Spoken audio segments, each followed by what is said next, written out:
안녕하세요. 오늘은 마태복음 1장부터 28장까지의 내용을 자세히 해설해 드립니다.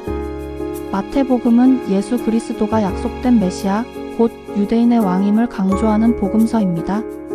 마치 옛 로마 시대 한 장면처럼 밝고 희망찬 분위기 속에서 예수님의 이야기를 함께 따라가 보겠습니다. 1장 예수 그리스도의 족보. 마태복음은 예수님의 족보로 시작합니다. 아브라함부터 다윗, 그리고 예수님까지 이어지는 족보는 예수님이 다윗의 후손으로 오셨음을 보여줍니다. 마태는 족보를 14대씩 나누어 기록했는데 이는 예수님이 유대인의 왕으로서 오셨음을 강조하기 위함입니다.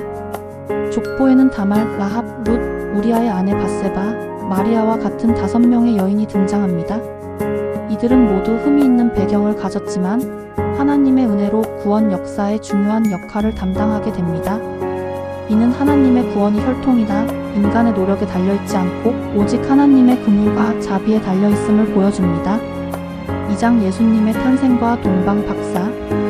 예수님은 헤롯 왕 시대의 유대 베들레헴에서 탄생하셨습니다.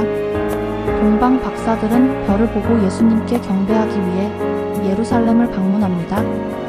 헤롯 왕은 예수님의 탄생 소식을 듣고 두려워하며 예수님을 죽이려고 합니다. 요셉은 꿈에 하나님의 계시를 받고 아기 예수님과 함께 애굽으로 피신합니다. 헤롯 왕은 베들레헴과 그 근처에 있는 2살 이하의 아기들을 모두 죽입니다. 요셉은 헤롯 왕이 죽은 후에 다시 이스라엘 땅으로 돌아와 나사렛에 정착합니다. 이는 예수님이 이 땅에 오신 목적이 고난과 희생을 통해 인류를 구원하시기 위함임을 보여줍니다. 3장 세례 요한의 사역. 세례 요한은 광야에서 회개를 외치며 예수님의 길을 예비합니다.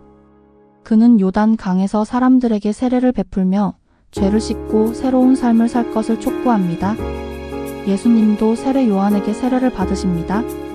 세례를 받으신 후 하늘이 열리고 성령이 비둘기 같이 예수님 위에 내려오십니다. 하늘로부터 이는 내 사랑하는 아들이요 내 기뻐하는 자라라는 음성이 들립니다. 이는 예수님이 하나님의 아들이심을 공식적으로 선포하는 장면입니다. 4장 예수님의 시험과 갈릴리 사역. 예수님은 성령에 이끌려 광야로 가셔서 40일 동안 금식하신 후 마귀에게 시험을 받으십니다. 예수님은 3번의 시험을 모두 말씀으로 물리치십니다. 시험을 이기신 후 예수님은 갈릴리로 돌아가 복음을 전파하시기 시작합니다. 예수님은 회개하라 천국이 가까이 왔느니라 라고 외치시며 하나님의 나라를 선포하십니다. 예수님은 갈릴리 바닷가를 지나가시다가 베드로와 안드레, 야고보와 요한을 제자로 부르십니다. 이들은 예수님을 따라가며 그의 사역을 돕게 됩니다. 5장에서 7장 산상수훈. 예수님은 산에 올라가 제자들을 가르치십니다. 이 가르침을 산상수훈이라고 부릅니다. 산상수훈은 예수님의 가르침의 핵심이며 천국 백성이 어떻게 살아야 하는지를 보여줍니다. 예수님은 팔복을 통해 천국 백성의 특징을 설명하시고 율법의 참된 의미를 가르치십니다. 예수님은 또한 살인, 간음, 맹세, 원수, 사랑 등에 대한 가르침을 주시며 제자들이 세상의 빛과 소금이 될 것을 강조하십니다. 산상수훈은 예수님의 가르침을 통해 우리가 어떻게 하나님, 나라의 백성으로 살아갈 수 있는지를 보여주는 중요한 부분입니다. 8장에서 9장은 예수님의 치유 사역입니다. 예수님은 다양한 병을 앓는 사람들을 치유하시고 귀신을 쫓아내시며 하나님의 능력을 나타내십니다. 나병 환자, 중풍병자, 혈루증 앓는 여인, 맹인, 말 못하는 사람 등 많은 사람들이 예수님의 치유를 받습니다. 예수님은 또한 죽은 소녀를 살리시고 귀신 들린 사람을 고치십니다. 예수님의 치유 사역은 하나님의 나라가 이 땅에 임했음을 보여주는 강력한 증거입니다.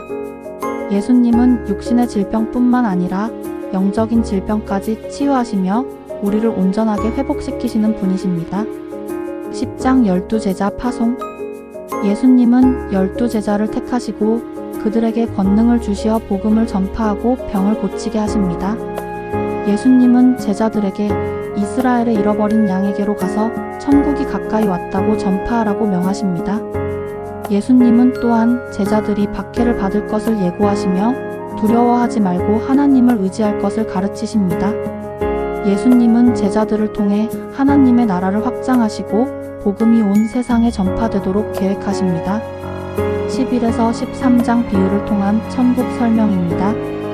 예수님은 천국을 다양한 비유를 통해 설명하십니다.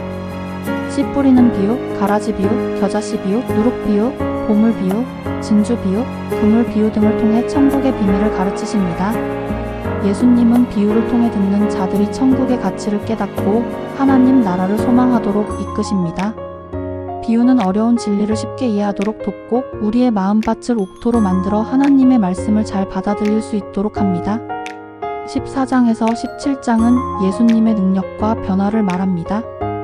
예수님은 오병이어의 기적을 통해 5,000명을 먹이시고 무리를 거르시는 놀라운 능력을 보여주십니다. 베드로의 신앙 고백을 받으시고 교회를 세우실 것을 약속하십니다. 예수님은 변화산에서 제자들 앞에서 영광스러운 모습으로 변화되십니다. 이때 모세와 엘리야가 나타나 예수님과 함께 이야기합니다. 이는 예수님이 구약의 율법과 선지자를 완성하시는 분이심을 보여줍니다. 18장 천국에서의 관계. 예수님은 천국에서 누가 큰 자인가에 대한 질문에 어린 아이와 같이 겸손한 자가 큰 자라고 가르치십니다. 또한 형제를 용서하고 사랑할 것을 강조하시며 공동체 안에서 서로를 존중하고 섬기는 삶을 살 것을 가르치십니다. 예수님은 잃어버린 양 한 마리를 찾는 목자의 마음으로 서로를 돌보고 격려하며 사랑 안에서 하나 될 것을 강조하십니다. 19장에서 23장 예루살렘 입성과 성전 정화. 예수님은 예루살렘에 입성하시고 나귀를 타신 모습으로 왕으로서의 위엄을 드러내십니다. 예수님은 성전에 들어가 장사하는 자들을 내쫓으시며 성전을 정화하십니다. 이는 성전이 기도하는 집이 되어야 함을 보여줍니다. 예수님은 바리새인들과 서기관들의 외식적인 행동을 책망하시고 진정한 경건은 마음에서부터 우러나오는 것임을 가르치십니다. 24장에서 25장 종말에 대한 가르침. 예수님은 종말에 대한 징조와 재림에 대한 가르침을 주십니다. 거짓 그리스도들의 출현, 전쟁과 기근, 지진 등의 재난이 있을 것을 예고하시며 깨어있어 준비할 것을 강조하십니다. 예수님은 또한 양과 염소의 비유, 달란트 비유, 열 처녀 비유 등을 통해 마지막 심판 때의 의인과 악인이 구별될 것을 가르치십니다. 예수님은 우리에게 맡겨진 사명을 충실히 감당하며 깨어 기도하는 삶을 살 것을 촉구하십니다. 26장에서 27장 예수님의 고난과 죽음. 예수님은 제자들과 마지막 만찬을 나누시고 겟세마네 동산에서 기도하십니다. 가룟 유다는 예수님을 배신하고 예수님은 붙잡히시어 신문을 받으십니다. 빌라도는 예수님을 십자가에 못 박도록 내어주고 예수님은 십자가에서 고난을 받으시고 죽으십니다.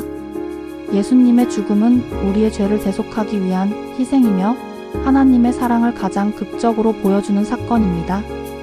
28장 예수님의 부활과 지상 명령. 예수님은 죽으신 지 사흘 만에 부활하십니다. 막달라 마리아와 다른 마리아가 무덤을 찾아 예수님의 부활을 확인합니다.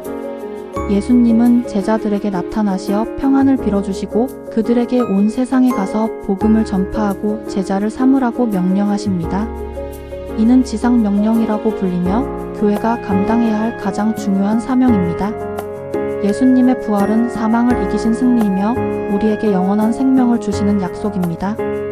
지금까지 마태복음을 간략하게 내용을 정리해 보았습니다. 도움이 되셨다면 구독과 좋아요 눌러주세요.